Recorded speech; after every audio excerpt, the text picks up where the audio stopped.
Hello guys! In this video I'm going to show you how to select the area units on the Avenza Maps application.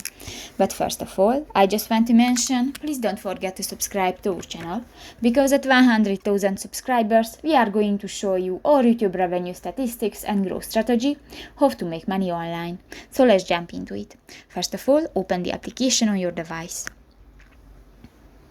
Click to the three dots at the upper right corner of the screen and click to the Settings button. In the Settings section, you can find the third option, the Units of Measurement, and go to the second section, the Default Units, and here you can find the second option, the Area. Click that, and you can select meters, hectares, kilometers, feet, acres, yards, miles, and nautical miles.